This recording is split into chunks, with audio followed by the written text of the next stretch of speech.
Hello and welcome to Bringing Education Home. I'm Herb. And I'm Christina. Together, we bring you ideas about education, entrepreneurship, relationships that are both inside And outside the box. If you like the show, be sure to follow Christina on Facebook. And make sure you leave us a review and comments on your favorite podcast platform. Today, we have the pleasure of introducing Sheldon Crocker. He is an inspirational speaker and an integration human specialist. So welcome, Sheldon. Would you like to explain a little bit more about what that is and what you do? Sure. Thank you very much for having me on your show today. It's been a pleasure of mine. Name is Sheldon Crocker from Newfoundland, Canada. I am a keynote inspirational speaker and a human integration or inclusion specialist who is also a published author. I believe in everybody being treated equal and everybody being treated is the same, because even though a person has a disability, I speak mostly about physical disabilities because I have one myself, and I'm after being in the past turned down from a lot of different jobs because we feel like you'll be a disability to, or we feel like you'll be a liability to our company, is what a lot of employers used to tell me, without giving me a chance to prove that I can do the work. Right. So it's the same kind of thing as most other persons with physical disabilities do not be given the chance. So integration, inclusion is to include and make everybody know and be aware that just because a person has a disability doesn't mean to say that they're not capable of doing something. Like, I have disability, but I do not see myself as having disability. I have this ability to step outside my comfort zone. I have this ability to reach my goals. And I help others to recognize that they as well can reach their goals. So that's how I bring in inclusion and integration together with being, we're all a human race. I love that. That is beautiful, because there's so many different ways of looking at things, but knowing and giving the people a chance to do their best and to work at things is something that everybody should be able to do. I am a classroom teacher, or I was a classroom teacher for 27 years. And of course, I had lots of different kids in my classroom, and they all had different strengths, different characteristics, things like that.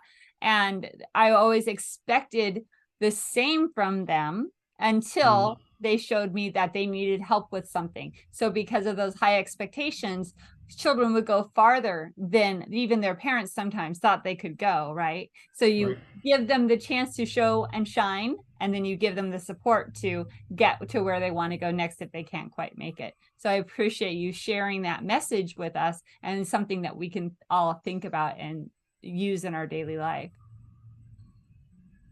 Yes, thank you. I noticed when I was going to school myself, well, not to date myself, but wasn't yesterday when I was going to school. Back in the day when I was going to school, it was like we were made to feel, or we felt like we were different than other people. Oh, you have a disability, you can't be a part of this, or you're not able to. I heard that so many times from different teachers and different inside of the school system, that I felt like my voice didn't matter, and I help people and I'm speaking now to help people realize that, yeah, we can. So I do have to say that she is a rare teacher that actually did that with a lot of her students, well, with all of her students. But even within the school system, there were other teachers who gave other children similar experiences to what you had. And so as part of Bringing Education Home, we work with entrepreneurs who are taking their kids out of the public education system and doing the schooling at home. And a lot of times it's because their children do have a disability or a learning disorder. And so they bring them home because the school isn't meeting those needs. Right. And so to be able to then talk to the parents and help, because they know that their kids can do more, so much more. And so they're pulling them out of the public education system, which just overlooks them so much, so that they can get the more specialized help that they're getting. So, to our parents who might be seeing their kids being overlooked in the school, what advice can you give to parents who see their kids not getting what they need in school? What can you offer to say, what can you say, hey man, this would really help? How can we help reach our kids? Well, that's a good question. Thank you for asking. I've learned to embrace, and I would suggest to others to embrace and understand the unique abilities that everybody has, because no matter who we are, some people are doctors, some people are lawyers, some people are trash collectors. I mean, it's, we all got unique abilities and all got unique skills. So just not to focus on the things that that they cannot do, but focus on the things that they can do, and just get to really know and see their true potential, and to be able to recognize and unleash their true skill. Again, that's something that we really try hard to work with our parents on. So if they do have a child that thinks differently or learns differently, we want them to be able to find resources to help them bring out the best in their kid. So so sometimes introverted kids can't do the extroverted activities. So to find something that matches the kid and to help them find something that they love to do, to then help them learn to love by helping them find those things that they love to do. Right. Yeah, that's the kind of things that I talk about in my book. Keep on Walking: A Transformative and Inspirational Journey. I speak about how things were in school, and I speak about how people can be taught to be treated differently than what they are being treated, and to be seen for who they really are. And with the help of the parents and the teachers working together or teaching, and I think society can be better in general. Exactly. Yeah.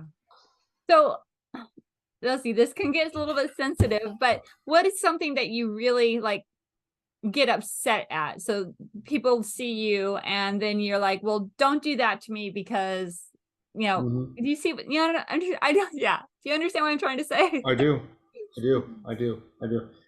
Yes. Well, like I said, I know society is different no matter where you live.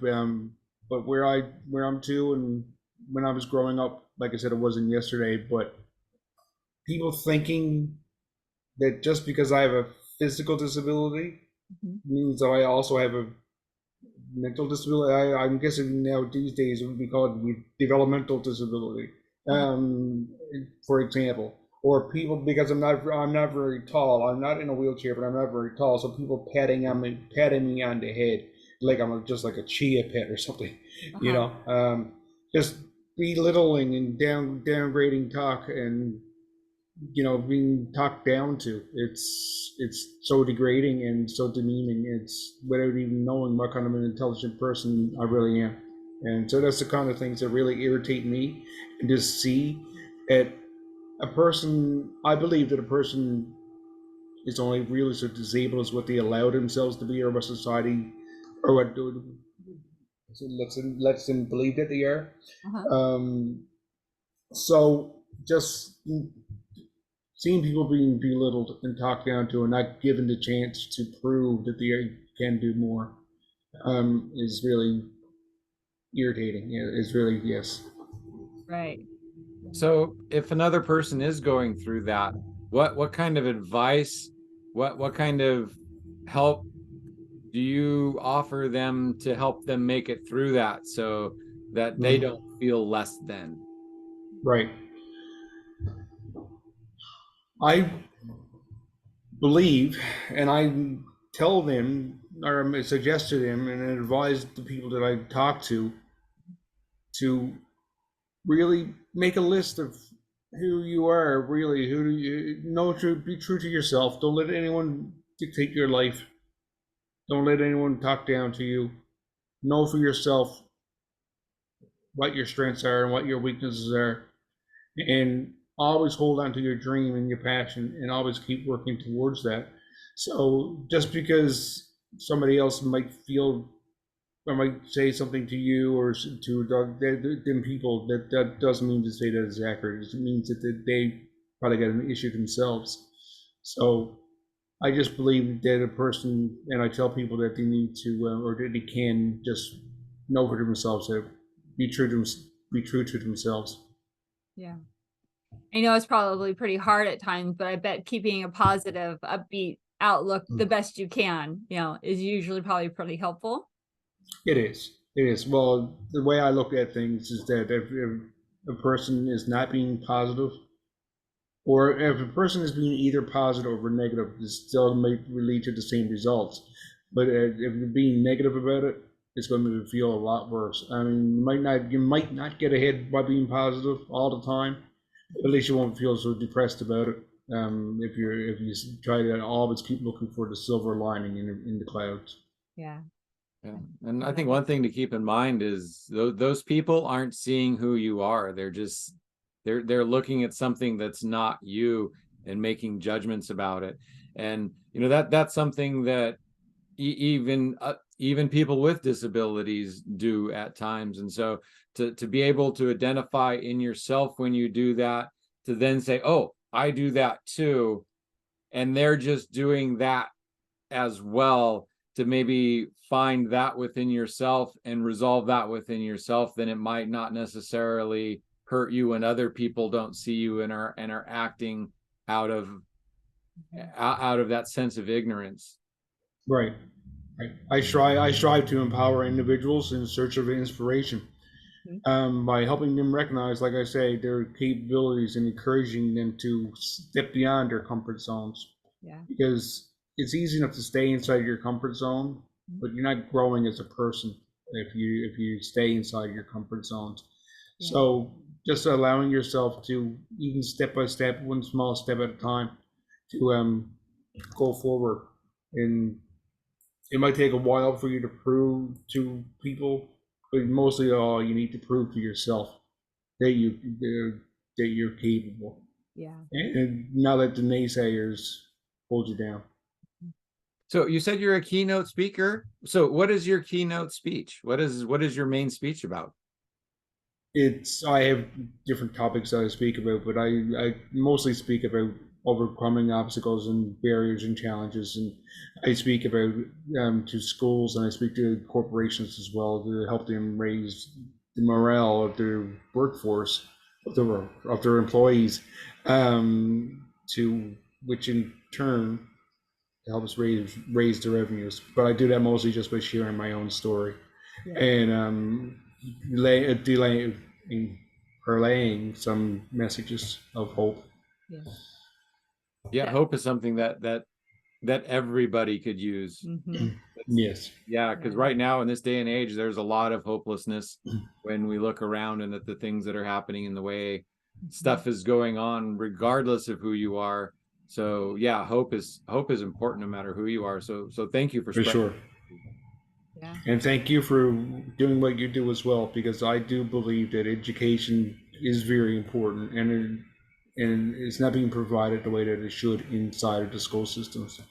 And I don't know much about the topic today of bringing education to home, but I believe that it should be done. Yeah, we're really trying to help build that family development piece, letting our families grow together and learn together. And Yes. you can't do that whenever your child has gone away from you for many, many hours of the day, or they're hearing one message in school and then there's another message at home. So it's Right. important that as a family, you find your core values, you find your inspiration, and then you move forward and help, even out into the community so that you can learn and grow. I totally agree with that, because you might be, for example, you might your child might be going to school, and they might teach religion as a class. One of the classes might be religion, for example, and maybe it's not even nothing related to the religion if you do practice religion at home. So I mean, which one do you, So your child might be confused. It's like, well, in school they're teaching us this, but this is not the way our family is. Right. So it causes a lot of, the child doesn't really know what they're believing. So yeah, I believe in keeping families together and keeping the same. Yeah. Yeah. So our oldest son had has Asperger's syndrome. And so Okay. going through school for him was also really painful because he was singled out and he was picked on. And so for 7, 8 hours a day, he was away from us in these environments that weren't best for him. They weren't And comfortable. Yeah. we didn't have the information that we did now. We were a young family. So we didn't understand that we could have brought him home, and it's not necessarily sheltered him, but helped him understand his strengths and then move him into pathways that could use his strength. Instead, he got sent off to school and picked on, and it kind of hurt his morale or his moral, not his yeah, his self-worth, his confidence. His confidence. Right. His confidence. So part of bringing education home is so that when these kids who are developmentally challenged or who have other issues that from home, then they not only can get that sense of love from their parents, but they can move into educational spaces that help them and benefit them instead of taking them away from themselves or making them feel less than. I totally agree with that as well, because it was like when I was going to school, I'm not physically able to participate in gymnasium or gym class, but I always was made to go. I had to sit on the edge of the perimeter of the course, and as the rest of the students were running around, sometimes they'd point and laugh at me, and you can't, you can't, you can't. Right. Or there was a lot of times I didn't finish my exams and my tests and my exams on time because I have a slower writing than most people because of the way my arms are. Right. So I didn't get the opportunity to finish my exams, even if I did know all the answers, because I was a slow writer. Right. So there's hours and hours and hours of wasted opportunity. Learning opportunities, not only wasted learning opportunities, but then also being made to feel less than. And again, that is something that we're trying to really help our families get away from by bringing their kids back home, but not only bringing them home, but then helping coach them to be able to find the resources to make their lives more full. So your story is important because, and for our parents to hear, because, if they do have kids still in school, but they're like, oh no, they need that socialization. Oh no, they need to go to the school and be picked on. No. Nobody needs that. No. Yeah, I don't think at this point school is good for anybody anymore, and that education needs to be brought home for almost all of the kids, because everybody at school is at some point made to feel way less than. And if they don't have the tools to deal with that, then that can just really drag their whole life down. I agree.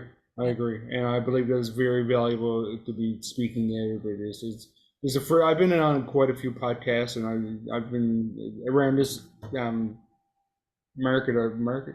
this industry for a while. Right. But it's the first time that I've came across a podcast like yours, and I'm glad that you're here.